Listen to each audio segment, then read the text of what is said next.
nós estamos iniciando, então, a gravação que vai ficar, né, lá no site da AME, www.ameribeirãopreto.org. Está tudo disponível lá, né? Eu vou agora mudar o microfone de todo mundo, porque senão acaba interferindo na sua aula, não é? O seu, eu acho que você pode desmudar, né? Deixa eu desmudar só o teu aqui. O teu você pode desmudar aí, né? Vê se você consegue, vai ficar mudo o teu. Oi? Pronto, só o teu. Estou ouvindo. O meu, a hora que você começar a falar, eu vou mudar o meu também, vou sair com a minha imagem. Tem gente que fica com a imagem também, isso vai de cada um. Tem gente que coloca uma fotinha, outros colocam o nome, isso é de cada um, né? O importante é o conteúdo, a aula, o aprendizado, que nós estamos aí passando por um momento, a gente sabe, dificuldades para todos, uns mais, outros menos, com bases psicológicas mais sólidas, outros com bases psicológicas um pouco menos sólidas, então o sofrimento e as angústias, a gente observa isso no consultório.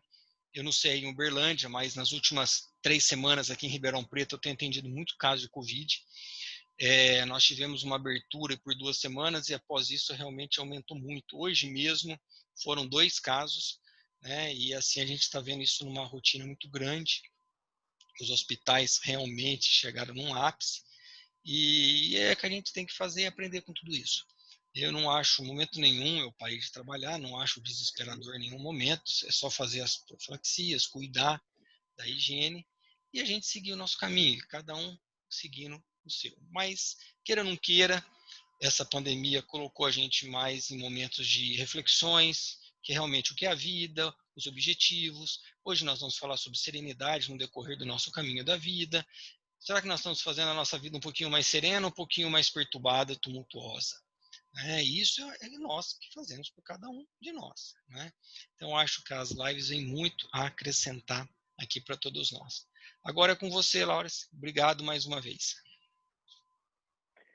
Eu que agradeço. Eu fico muito contente de estar aqui. Eu amo Ribeirão Preto. Fiz o meu curso de acupuntura aí, em Ribeirão Preto. E é uma cidade maravilhosa, de um povo encantador. E tive a honra de ser convidado para um simpósio aí de vocês da AME de Ribeirão e estivemos juntos com o Guilherme. O Guilherme tornou-se um grande amigo também. Então, eu tenho um carinho muito especial por vocês e me sinto honrado e muito agradecido por esse bate-papo. E é como você disse, nós estamos numa fase da vida de rever muitos valores e principalmente as nossas reações diante dos fatores desafiadores da vida, os fatores estressores. E já existe um campo de estudo amplo em cima disso, por isso a gente pensou na ocasião do convite, poxa, de que nós vamos falar? Né?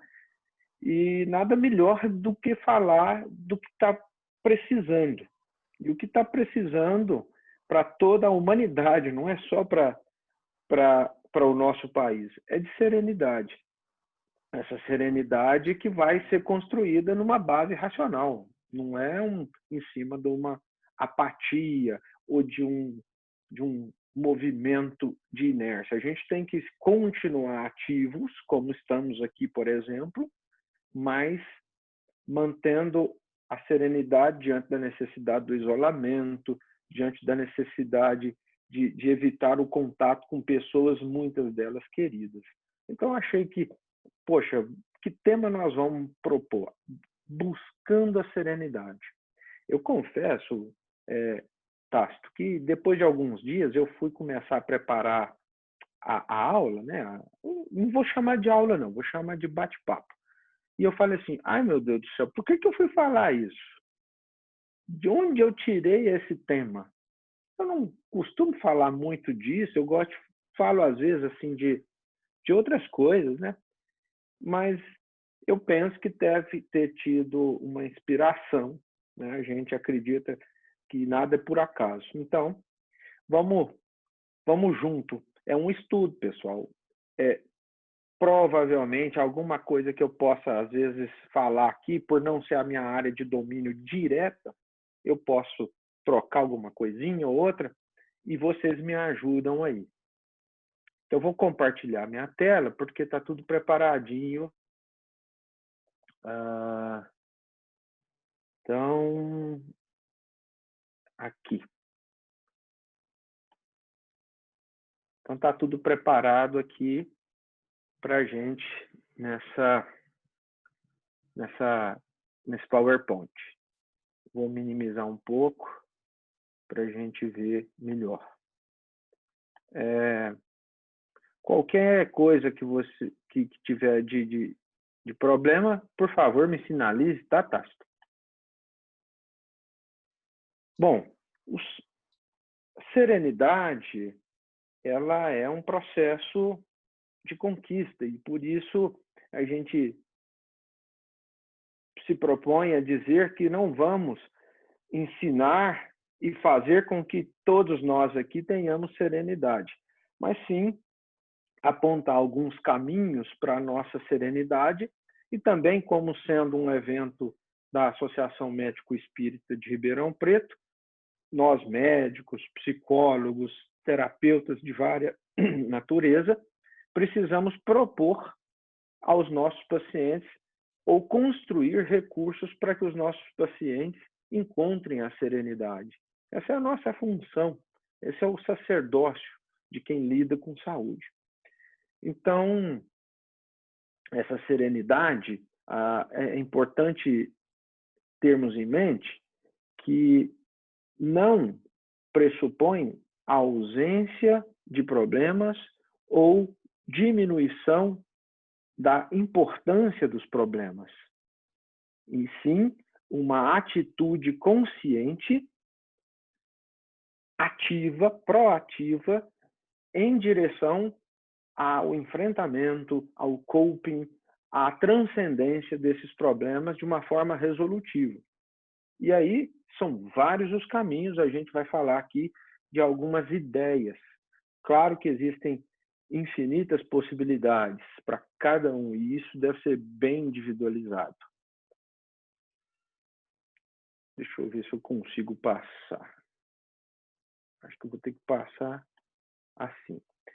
Bom, fica esse olhar para abrir a nossa mente, o nosso coração, desse exemplo que foi Jesus tendo construído para nós, num momento difícil, num momento de uma terra sob o jugo dos estrangeiros, numa terra em que passava por muitas tribulações, ele se manteve sereno, mesmo nas situações mais desafiadoras, inclusive levado à crucificação.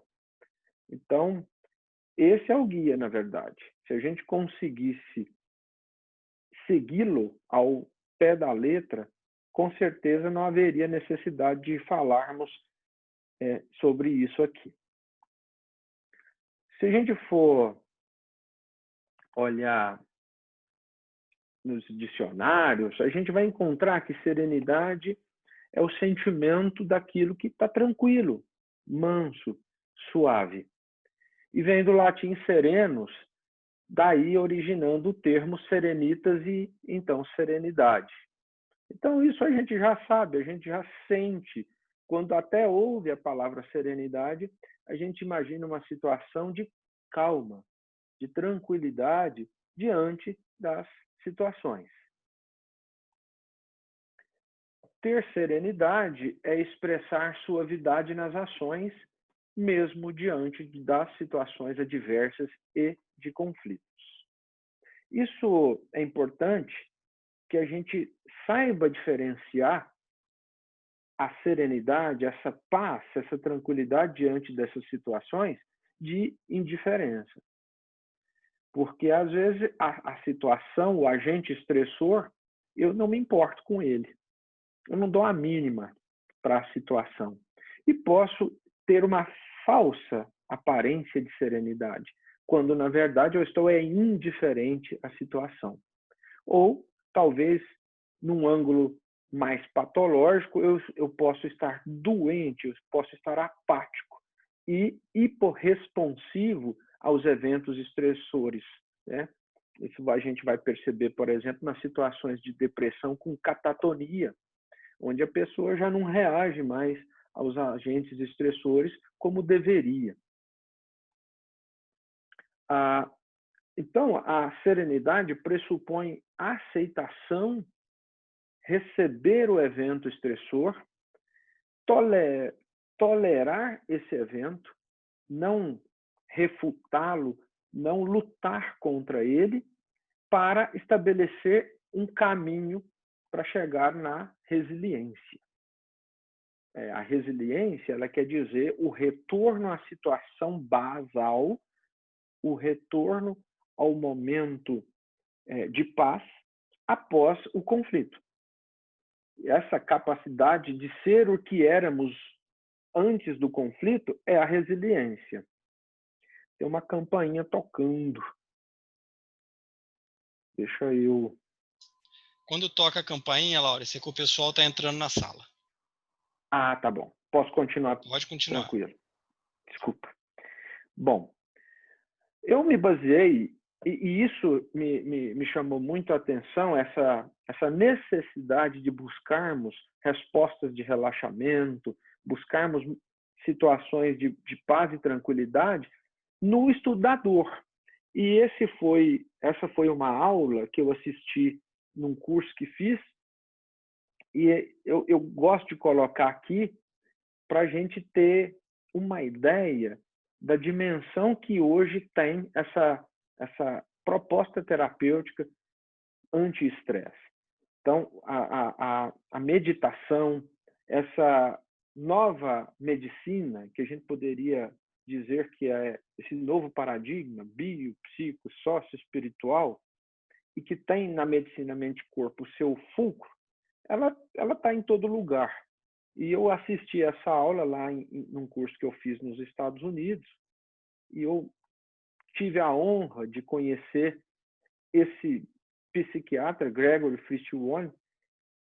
Ele foi aluno do Paul MacLean.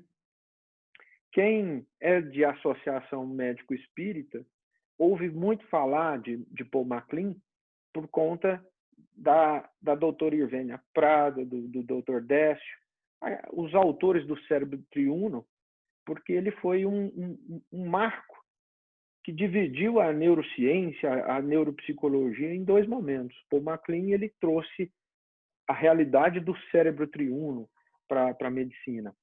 Então, esse é um aluno dele. E o que a gente pode entender como essa medicina, por que falar medicina mente-corpo? Bom, a gente sabe que o cérebro e o corpo, essas duas estruturas, elas mantêm uma relação de unidade. Não há como dissociar. Por exemplo, quando temos pensamentos, quando acreditamos, sentimos emoções, o nosso cérebro é automaticamente ativado em determinadas áreas. Então, tudo que acontece no plano mental reflete na atividade cerebral, mexe com os neurônios, ativa sinapses. E essa ativação cerebral vai influenciar, por sua vez, o funcionamento de outras estruturas do corpo, glândulas, sistema imunológico e várias funções vitais autonômicas, por exemplo, do sistema simpático e parasimpático. Assim, a mente, ela se reflete na atividade cerebral e esta, por sua vez, envia e recebe sinais do restante dos órgãos e tecidos do corpo. Então, não há como dissociarmos mente e corpo, porque tudo o que acontece no plano mental reflete na estrutura cerebral, na sua função sináptica, na sua função no neuroeixo e vai repercutir no corpo. Isso é indissociável, tanto para eferências, como os comandos que virão da atividade cerebral e mental para o restante dos órgãos e tecidos, como as aferências. Porque uma agulha que espeta num lugar do meu corpo vai ativar uma área do meu cérebro que vai se interconectar com várias outras e dar uma reação de fenômenos autonômicos, sensoriais, e cognitivos. Então, mente e corpo é uma unidade de vida. O estresse, o que é? O que a gente pode entender por estresse? É muito mais além, né, do que aquela impressão que a gente tem de estar com muito trabalho acumulado, com um monte de coisa para fazer, e a gente fala assim, nossa, eu estou estressado porque a sobrecarga está alta. Vai muito além disso, né? O estresse ele é o estado gerado pela percepção dos estímulos que provocam a excitação emocional e, ao perturbarem o equilíbrio, a homeostasia, levam o organismo a disparar um processo de reações para que esse organismo se adapte. E essa adaptação é caracterizada por aumento de secreção de adrenalina e vários outros neurotransmissores e substâncias com consequências sistêmicas. A gente pode dizer que o estresse, ele didaticamente se divide em 3 fases. Aquela primeira fase, onde a amígdala cerebral é ativada, é a fase de alerta, é a fase do susto, é a fase da mudança, onde a gente é tirado da zona de conforto. Depois dessa fase, onde ativa-se o eixo hipotálamo pituitária adrenal, né? O hipotálamo vai estimular a glândula hipófise a produzir os seus hormônios e a glândula hipófise vai ativar a produção de adrenalina, noradrenalina e cortisol, que vai resultar nessa fase de resistência. Então, a fase de resistência é a fase de adaptação, onde nós atingimos um momento adequado diante do fator estressor. Então, se eu sou ameaçado para ter que fugir ou lutar, é ali na fase, na fase de resistência, que vem logo após a fase de alerta, onde eu encontro o meu maior potencial, onde a adrenalina está ativada, o cortisol está atuando, e o que deveria acontecer é que ali na fase de resistência eu conseguisse resolver o agente estressor, eu conseguisse eliminar a situação de conflito, para não cair na terceira fase, que é a chamada exaustão. Aí, nessa fase, há uma sobrecarga desses elementos, e aí eu já vou sofrer os danos decorrentes desta descarga de substâncias atuando no meu corpo, mudando a secreção hormonal, alterando meu sistema imunológico, eu vou ficar mais suscetível a infecções, eu vou ter desequilíbrio na resposta imunológica, tendo alergias ou doenças autoimunes. Então, esse é o momento que a gente deve ou precisa buscar de controlar diante do estresse.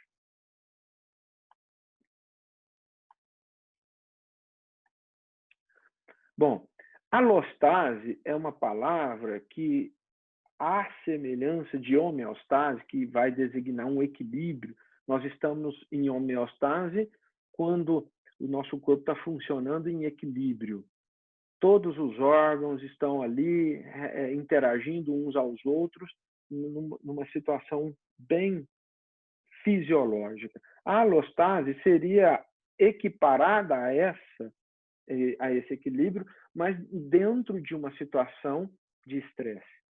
Então, toda aquela condição neuropsíquica, hormonal e imunológica que vai ser decorrente do estresse, essas alterações elas vão tentar atingir um ponto de equilíbrio dentro do caos.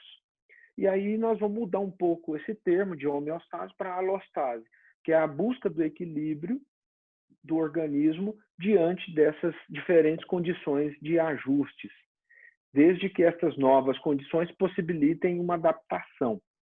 Quando eu não me adapto, aí a gente vai ver que a gente vai cair naquilo que se chama sobrecarga alostática.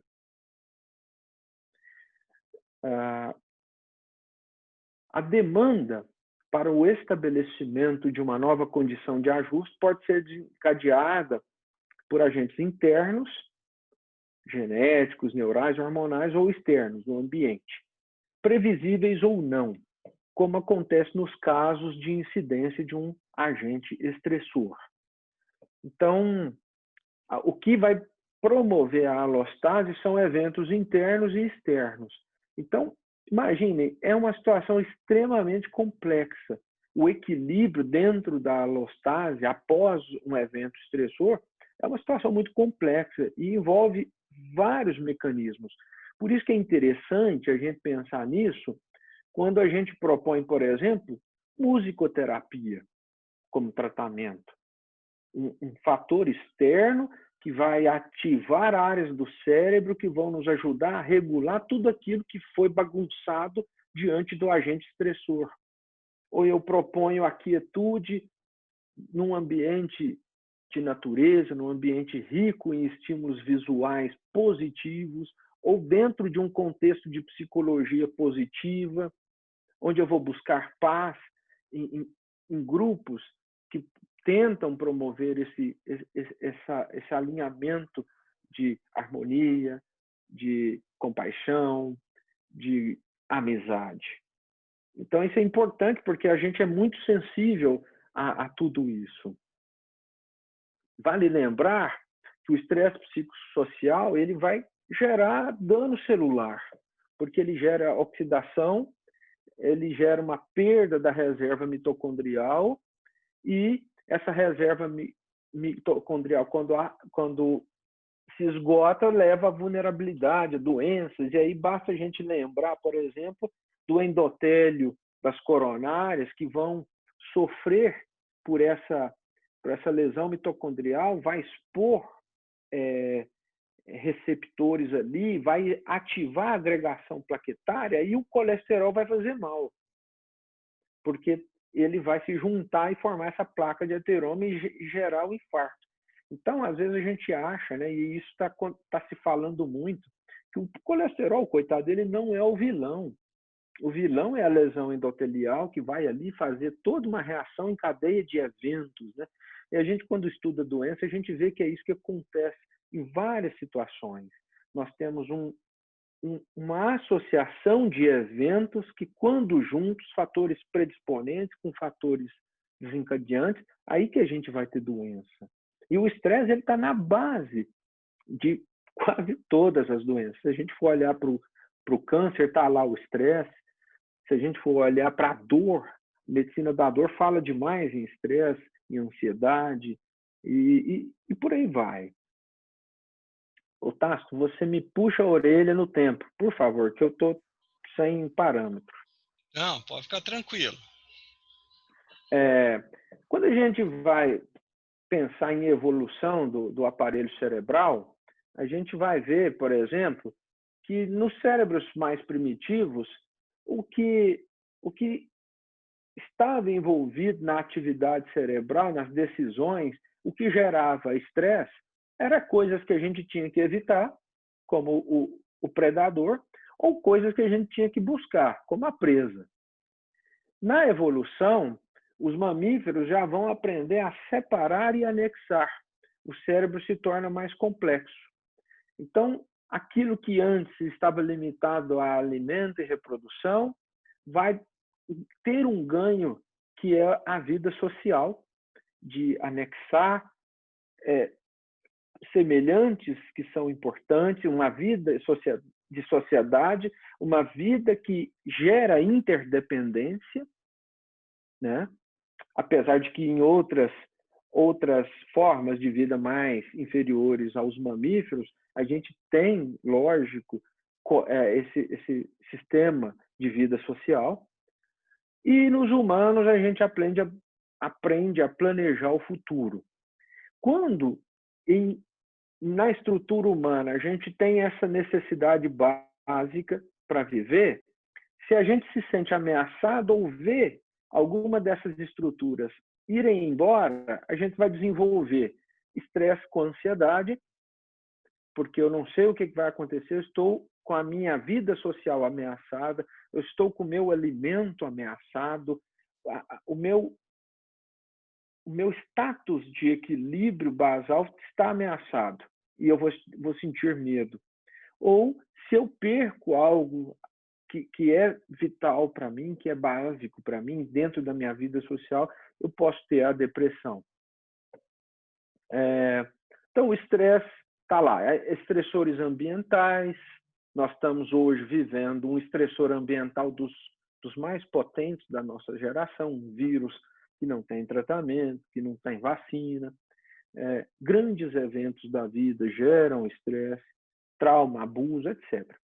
Isso vai desenvolver, vai encontrar um indivíduo que tem, para responder a esse estresse, ele tem que ter uma predisposição, uma suscetibilidade.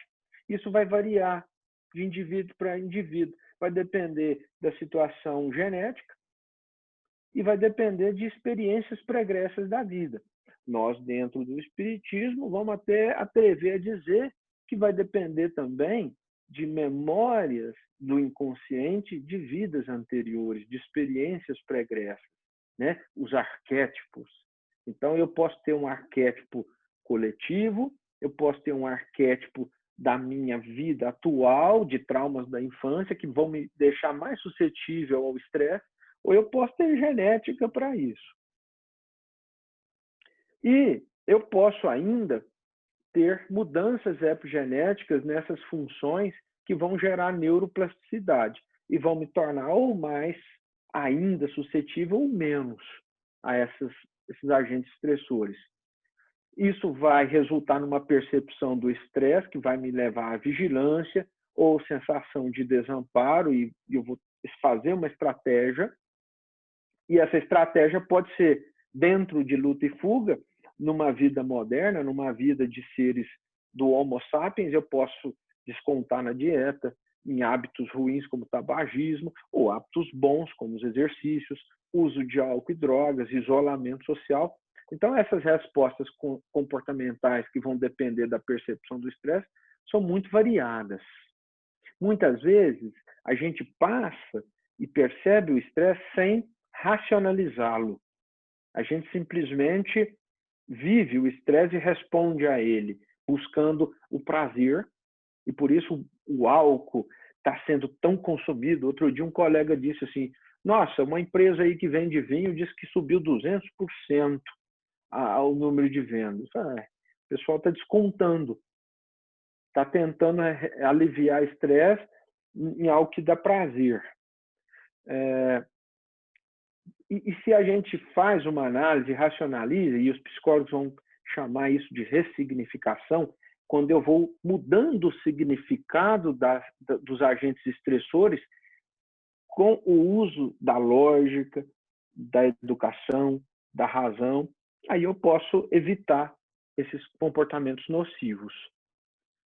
E tudo isso vai resultar em respostas fisiológicas, o neural vai alterar, vai ter neuroplasticidade, como está ali em cima, eu posso mudar áreas do meu cérebro e hipertrofiá-las, eu posso hipotrofiar outras áreas, eu posso ter um comportamento hormonal, endocrinológico, imune bem alterado.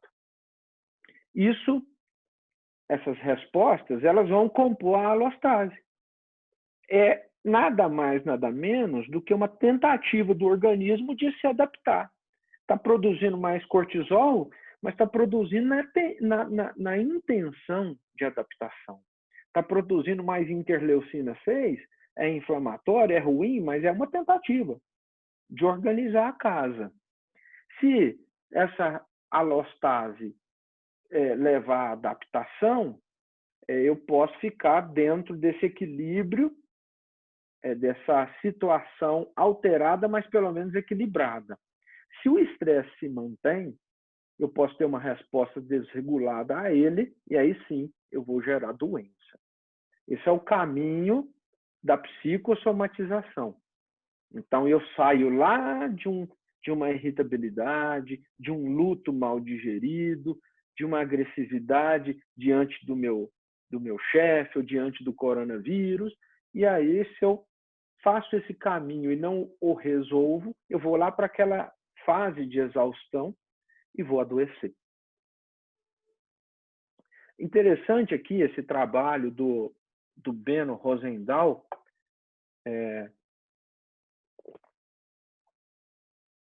que ele mostra as alterações anatômicas decorrentes do estresse.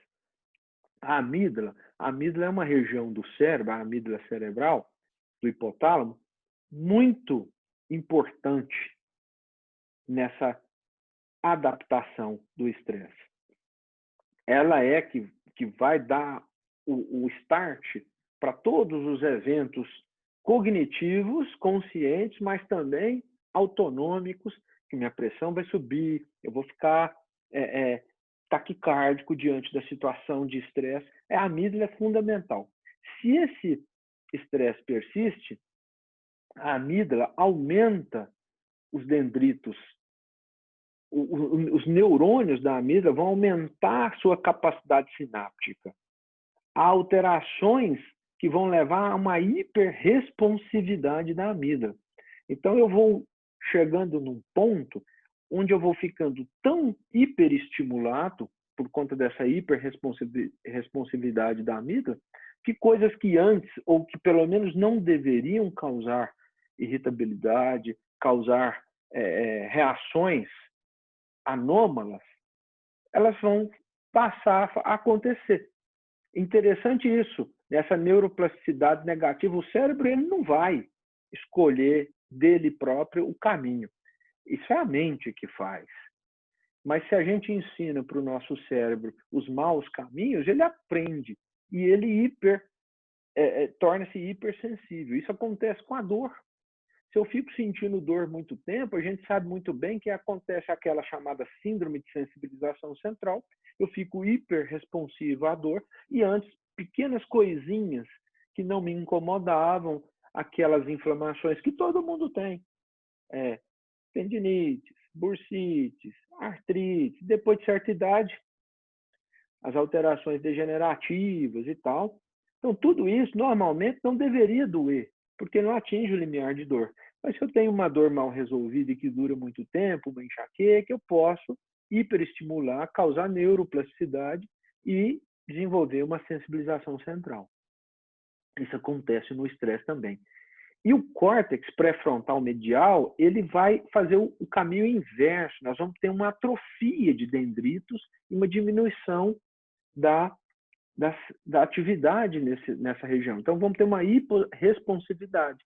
E a gente sabe, por exemplo, que o córtex pré-frontal, que vai estar agora numa área do cérebro relacionada com capacidade cognitiva, imagine você com uma área do cérebro que é para estar pensando, raciocinando, elaborando sensações de uma forma mais complexa, essa área hipoativa. Então, a gente, além de ficar hiperresponsivo, fica meio burro. Não, eu vou dizer isso bem entre aspas, porque a gente vai perdendo a capacidade de raciocinar.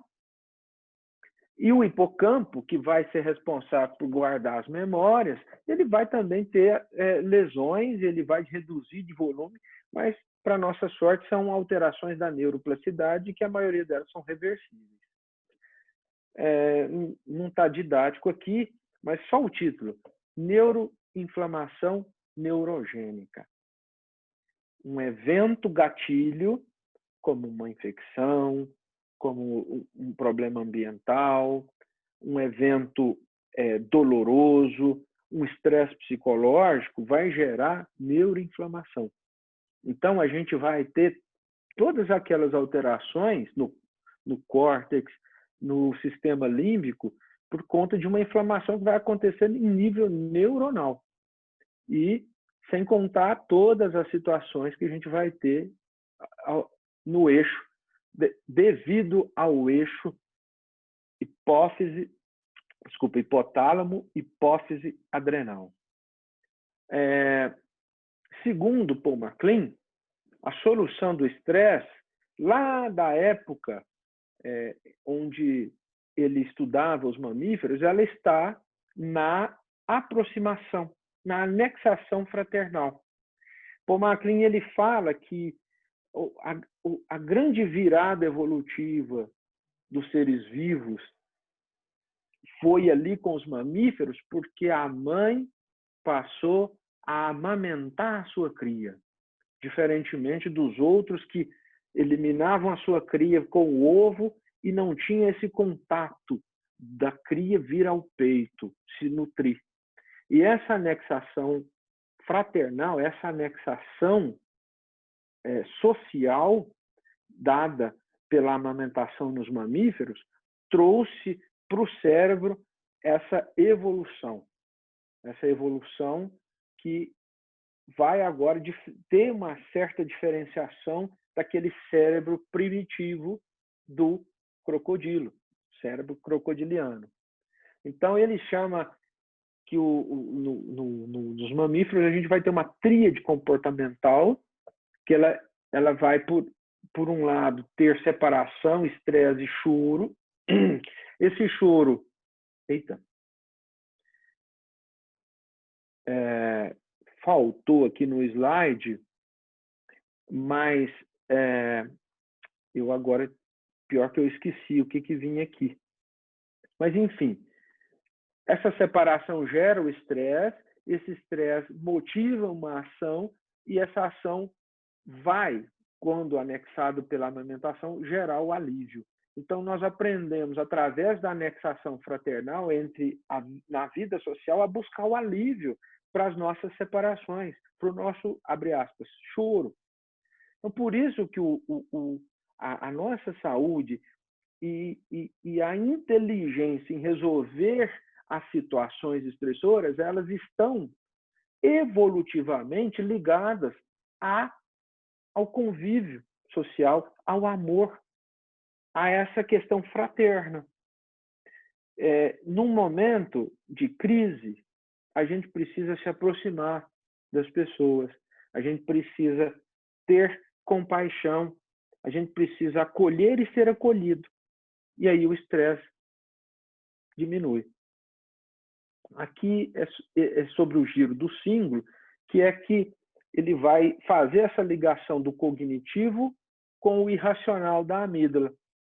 Então, o giro do símbolo ele é muito complexo nesse circuito de papéis, esse circuito emocional, porque ele já é uma área cortical, então ele vai fazer toda a avaliação, registrar dor, detectar erros, vai ali haver o sistema de aprendizado por recompensa.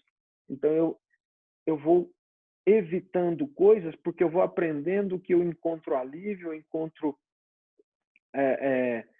a solução dos problemas porque tem recompensa.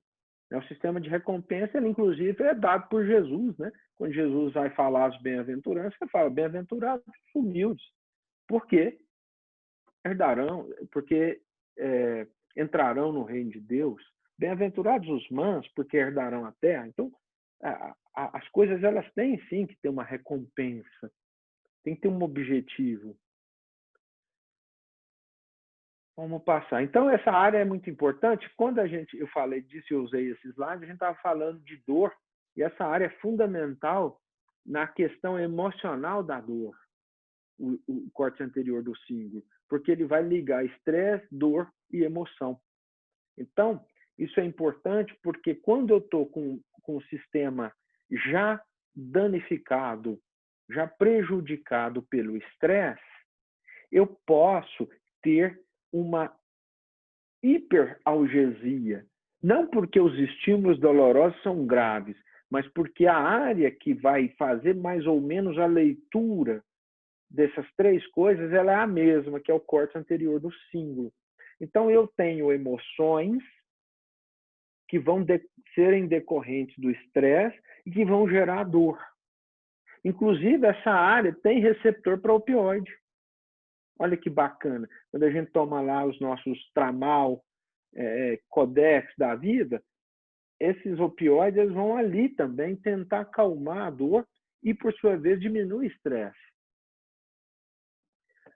Esse trabalho ele mostra essa região toda ali do córtex anterior do cíngulo, o giro do cíngulo, e é interessante ele explicar por que a rejeição machuca. Então, a dor social, ela se mistura com a dor física, porque a área de alarme é comum. É uma área comum a essa questão social, essa questão emocional, ela é semelhante os neurônios ali também atuam na dor. E as terapias corpo-mente? Agora, falando dos caminhos para serenidade, já que a gente falou muito de estresse e dos efeitos do estresse no corpo. Elas funcionam? O que são terapias mente-corpo? Já que mente e corpo é uma estrutura indissociável, a gente precisa, para buscar o equilíbrio do corpo, a homeostasia, a gente precisa ter equilíbrio da mente. O que a gente vai fazer? Práticas focadas na interação entre a mente, o cérebro, o corpo e o comportamento. Elas incluem meditação, exercícios de respiração profunda, que a gente sabe hoje que ativa o sistema parasimpático, diminui aqueles efeitos da emoção de taquicardia, de aumento da pressão arterial, imaginação guiada, relaxamento muscular progressivo. Eu falo muito no consultório às vezes para as pessoas do body scan. Você deita, se acomoda e vai relaxando os músculos por partes. Começa nos pés, depois sobe para as pernas, para a bacia, para o abdômen, e isso causa um relaxamento profundo, uma ativação parasimpática e uma busca, você vai retomando o caminho da resiliência. Meditação, por exemplo, a gente sabe que a meditação pode ser feita hoje de várias maneiras. Houve um tempo que, quando se falava em meditação, a gente já imaginava uma pessoa sentada com as pernas cruzadas, o polegar aqui fazendo uma oposição com o dedo indicador, mas o que precisa para meditar? Você precisa de atenção, de foco, de concentração numa âncora. Essa âncora pode ser uma chama de uma vela, pode ser a sua própria respiração, pode ser a pia de louças. Eu brincava aqui em casa, né, que eu ia lavar a louça, eu falava assim, eu estou indo para a terapia. Né? O que é a terapia? É você ir para a pia e lavar a louça, mas focado na louça, focado nas imagens, na espuma, no barulhinho da água caindo na louça. E se você está ali, focado, atento, consciente, você está fazendo uma meditação, lavando louça. E essa meditação, ela vai fazer uma espécie de higiene mental, cerebral, vai desligar outras áreas e vão deixar essas áreas descansarem, saírem daquela hiperatividade. Biofeedback, que aí você vai vendo na tela do computador como é que vai funcionar a sua pressão arterial e tudo. Eu não tenho muita experiência, aliás, sem experiência nenhuma em biofeedback, nunca nem vi o aparelho ou a estrutura montada.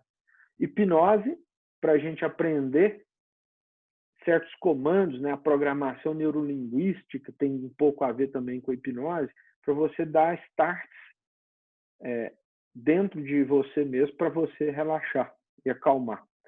Yoga, Qigong, Tai Chi Chuan. Aqui é a situação que a meditação causa, a resposta de relaxamento que a meditação leva nesse eixo entre hipotálamo, pituitária e adrenal. Então, é completamente o inverso. Está demonstrado, está ali a referência bibliográfica, que quando você faz uma meditação, você diminui a atividade simpática, diminui a ativação na medula da adrenal, diminui a epinefrina, aumenta o vasodilatador, que é o óxido nítrico. Então, o batimento cardíaco diminui, a pressão diminui, o consumo metabólico do oxigênio diminui. E a produção de corticoides que iriam causar a imunossupressão também diminui. Meditação muda a estrutura cerebral. A gente vai ter áreas afetadas que são responsáveis pela concentração, pela função executiva, a regulação das emoções, liberação de neurotransmissores, serotonina, né? A gente sabe que a serotonina faz muita falta, principalmente nos distúrbios do humor. Interessante isso aqui. A meditação muda a idade cerebral. Imagine você, aos 50 anos, os meditadores vão ter um cérebro estimado mais ou menos 7 anos e meio mais jovem. E, para cada ano, além dos 50, o cérebro de um meditador ele vai ganhando juventude ao redor aí de 52 dias mais jovem. Então, é anti-aging a meditação. Então, está aí todas a atuação da meditação, por exemplo, na redução da dor. Os mecanismos são múltiplos. Muda a percepção, porque vai atuar ali naquela área do cíngulo, do giro do cíngulo, diminui a reatividade aos estímulos negativos. Olha aí a serenidade. Então, se eu tenho um estímulo negativo e eu reajo a esse estímulo de uma outra forma, eu já estou atuando, já é um caminho para diminuir esses efeitos do estresse. É um caminho para a serenidade. Reduz depressão, ansiedade, aumenta os mecanismos de recompensa, aumenta a ativação parasimpática. A ativação parasimpática é muito bem-vinda nas situações de estresse, porque a hiperatividade simpática ela é muito deletéria, produz muito cortisol, substâncias inflamatórias, vai causar um infarto por lesão endotelial. E melhora os processos de coping, né? Cognitivamente falando. Então, eu vou elaborar agora, eu que sou um meditador, as estratégias de resolver o problema. Como é que nós vamos resolver o Covid? Vamos fazer uma estratégia. Como é que eu vou resolver a minha crise financeira? Vou consumir um pouco menos. Um monte de coisa que eu consumo que não é tão necessário. E se eu estou sobrando, poxa, eu vou ajudar quem não tem, para quem está faltando, vou me vincular a uma associação que está aí dando cesta básica, que está aí acolhendo as pessoas. Então, eu vou ter esse processo cognitivo mais claro para mim. Aqui estão os resultados da medicina mente-corpo em várias situações, né? Artrite, hipertensão, insônia, dor lombar. Dor lombar, eu estudo bem isso daí, tem muito trabalho falando de meditação, de tai chi, de yoga para dor lombar, com bons resultados, estatisticamente significativos. Alterações do genoma. Olha isso, a gente mudando, se a gente faz uma resposta de relaxamento através de meditação, eu altero o meu genoma pela epigenética, pelas vias comportamentais que vão mudar ali comprimento de telômero, secreção de insulina, alterações do metabolismo mitocondrial. Então, já tem trabalho mostrando que a bioquímica celular muda muito com a prática de medicina mente-corpo. O córtex, a espessura do córtex aumenta na meditação, na experiência meditativa. E esse aqui é um sistema de manejo do estresse que eles usam lá no Instituto Benson Henry de Boston. Olha que interessante, os 8 passos, né? Eles vão, junto com o paciente, fazer a primeira sessão de explicação, a segunda vão fazer a sessão de resposta de relaxamento. Eu gosto de colocar também nessa sessão RR, condenador, remédio e repouso. Às vezes a gente precisa de um relaxante muscular. Às vezes a gente precisa de algo para ajudar a dormir melhor por um tempo. Porque a falta do sono implica em uma série de problemas. Então, às vezes, ali na seção 2 do RR, pode caber, sem peso na consciência, um remédio e repouso. Técnicas de mindfulness, depois já começa a usar o cognitivo, começa a ter um comportamento diferente, depois ele começa a desenvolver habilidades cognitivas, começa a trabalhar psicologia positiva, começa a mexer no comportamento, depois ele vai mexer na espiritualidade e, por fim, exercícios, nutrição, sono, humor. Esse aqui é um dos grandes nomes de qualidade em saúde lá nos Estados Unidos, Abediz Dona Abedian, e ele fala que o segredo da qualidade é amor. Se você ama seu paciente, se você ama sua profissão, está tudo certo. Então, eu trouxe essa informação, mais essa frase, mais para a gente ilustrar como que é a impressão desses gestores de qualidade. O amor é o que realmente vai agregar valor. Isso era um congresso que teria logo após, só de medicina mente e corpo, promovido pela Harvard School. E, para fechar, vamos rapidamente passar por aquilo que a gente está mais habituado a falar, de espiritualidade, de pensar e de refletir na nossa busca pessoal, na transcendência, na direção do sagrado. Aí entra a oração, entra o relacionamento que nós temos com aquilo que não é palpável, mas a gente sabe que existe. Então, reservar momentos para oração, para reflexão, para confiar em Deus. Não vou falar, quem é de associação médico espírita está cansado de saber como tem trabalho sobre isso. E o meu sistema de crenças, as minhas práticas, né? Tudo isso são elementos facilitadores da minha espiritualidade. No consultório, a gente vai tentar incrementar novos hábitos. William James fala que a nossa vida ela é uma massa de hábitos. Então, agora já falando do aspecto do terapeuta, olhando para o paciente com estresse, para propor serenidade para os nossos pacientes. Porque, às vezes, nossos pacientes chegam no consultório com dor, mas você precisa propor serenidade. Você precisa propor mecanismos para atuar no estresse e construir hábitos melhores. Às vezes, ele não vai descobrir sozinho. Nós, profissionais da saúde, precisamos tocar nesses assuntos, precisamos falar de estresse, precisamos aprender a propor, dentro da nossa terapêutica, a saúde, a medicina, mente e corpo. Falar de meditação, falar de Tai Chi.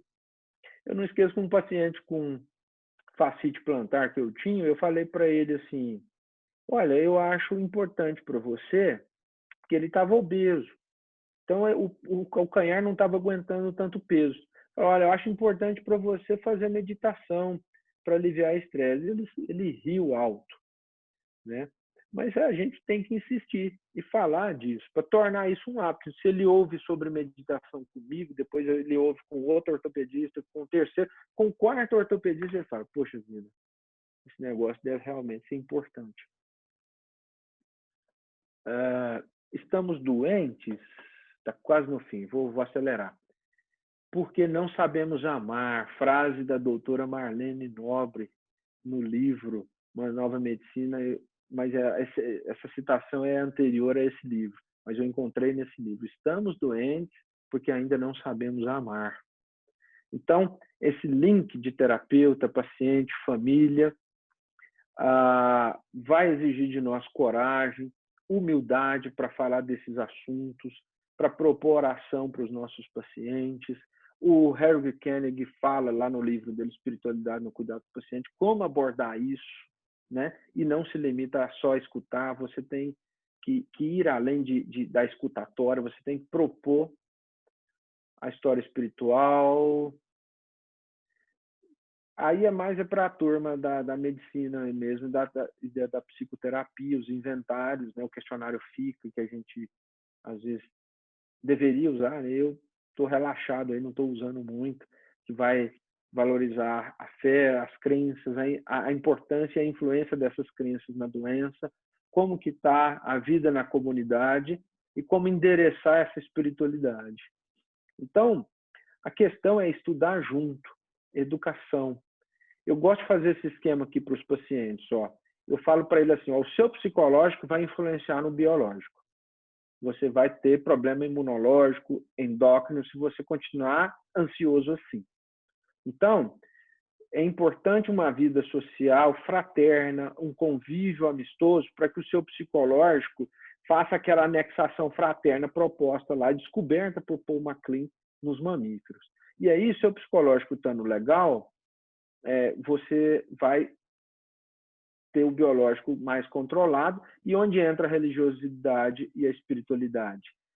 Na religiosidade, eu movimento o meu social, porque eu crio grupos, olha nós aqui, né? Olha nós aqui por conta da religiosidade, da espiritualidade. E também eu vou ter ferramentas para aliviar o meu psicológico, porque eu vou encontrar na minha fé a esperança, eu vou encontrar na minha fé razão de viver, sentido para a vida, explicações para a dor e para o sofrimento. E isso, por sua vez, em última instância, seja direta ou indiretamente, vai interferir no biológico. Podemos usar cartilha, livro, palestra, formar um grupo interdisciplinar, não ter medo de mandar, de falar para os pacientes, todos nós precisamos de psiquiatra e de psicólogo. E, para encerrar, aí tinha mais coisas falando do hospital, de implementar religiosidade e espiritualidade no hospital, vou pular. Capelania, esse é um grupo de apoio que a gente montou aqui no hospital para falar com os pacientes de dor crônica. E era muito interessante, porque a gente fazia nas terças-feiras à tarde palestras falando de amor, de meditação, de fé. Fazíamos prática de meditação com os pacientes. Falávamos de tudo quanto era assunto. Começamos no quintal da minha professora de yoga. Eu parei de fazer yoga, infelizmente. E depois a gente levou esse grupo para o Hospital do Câncer, aí, o grupo doador. Fizemos um simpósio. Vou passar essa frase de Bezerra. Então, para encerrar, esse é o olhar sereno que a gente busca. E quando Jesus diz para a gente, vinde a mim, todos que estáis cansados do Covid e oprimidos pela política, eu vos aliviarei. Porém, tomai sobre vós o meu jugo. Você tem que estar sob o domínio de Jesus, sob o domínio do evangelho dele, para aprender com ele. E aprender o que dele? A mansuetude. As reações de violência, de agressividade, nunca irão resolver situação alguma. E é preciso ser humildes, porque assim era Jesus. Aprendei de mim que sou manso e humilde de coração. E aí sim, nossa alma vai se serenar. Muito obrigado e desculpa se a gente meio que enrolou no tempo aí. Obrigado você, Laura. Você está saindo aí. Deixa eu entrar aqui. Eu quero saber como que eu paro de compartilhar minha tela. Já tirei você. Tirei tua tela daí. Obrigado. Obrigado você. Eu acho excelente aula. Quanta coisa para nós aprendermos, né? Deixa eu ver aqui que tem o Guilherme, que estava aqui também te assistindo, aqui no Face. Ixi, falei besteira, né, Guilherme? As pessoas. E a gente vê realmente que esse estresse hoje, né? É muito interessante os pontos do estresse. Trabalhos tem demais. Eu acho que quem quiser, não adianta a gente chegar aqui e querer citar todos os trabalhos. Se alguém quiser realmente ver trabalhos de estresse, de alegria, das emoções, vai no site da AME Brasil. O site da Associação Médica Espírita do Brasil está todos esses trabalhos. Né? O Luqueza também é amigo nosso, de fora, publica demais, é fantástico. Ele tem uma facilidade de publicação de pesquisas de trabalhos científicos. A gente observa que o estresse realmente ele não leva a nada a lugar nenhum, ele só traz prejuízo, como o Laures colocou. Você vê, hoje já se sabe a reação inflamatória que o estresse promove, né, dentro de endotélios, e não só do endotélio, o endotélio está no nosso corpo inteiro. Né? Divaldo, no livro de 1998, muito interessante, né, Joana de Ângeles, Atualização do Pensamento Espírita, eu estava lendo isso naquela época, quanto tempo já faz? né? 1990, foi mais de 20 anos. E ele falava que lá a psicoimunologia, né, dentro de um estresse, diminui a IgA secretora, que são imunoglobulinas que estão na saliva e são responsáveis pelo primeiro embate dos micro-organismos no qual nós estamos aí respirando, né? Então você vê que lá, 20 anos atrás, já estava falando sobre isso. A ansiedade que esse estresse acaba levando, desse jeito crônico que a gente observa, e a gente fala, mas é genético, mas eu sou estressado, mas é familiar. E a gente não sabe que não é assim. Porque a emoção ela não vem do corpo, a emoção ela vem do ser pensante. Um chama de mente, psique, seja lá o que for. Nós chamamos de espírito. É o ser que pensa, né, Laurence? E muito interessante, dentro desse estresse, é a individualidade. Como o estresse, né, os processos emocionais, de sentimentos que nós temos, é individual cada um de nós. Eu tenho atendido pacientes do 880. Tem paciente que nem sabe que está tendo pandemia, não está nem para a pandemia. E tem paciente que está numa paranoia que chega a ponto de querer, às vezes, se matar com medo de morrer por causa da pandemia. Então a gente começa a observar assim, olha os absurdos dos extremos que acontecem, né? Então a gente vê que realmente a gente tem que levar essa vida mais serena e esse momento de reflexão no qual nós estamos passando aí, né? É muito interessante, né, quando o Lawrence ele coloca a parte da amamentação, né, do mamífero, né? É assim que ele chega, ele o aconchego, né?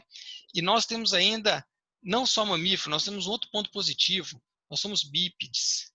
Qual a diferença nossa de um cachorrinho, por exemplo? É mamífero também, é aconchego, mas o bípede ele tem os braços para abraçar. Então foi uma evolução da afetividade, né? Nós sermos bípedes, andar com os dois pés, liberar os braços, as mãos para poder pegar, apertar, e agora nós não estamos podendo fazer isso, né? E a gente sabe que tudo é passageiro, tudo passa. Maria, quando todo mundo estava com problema, ia até a mãe de Jesus, e ela olhava e falava assim, meu filho, tudo passa.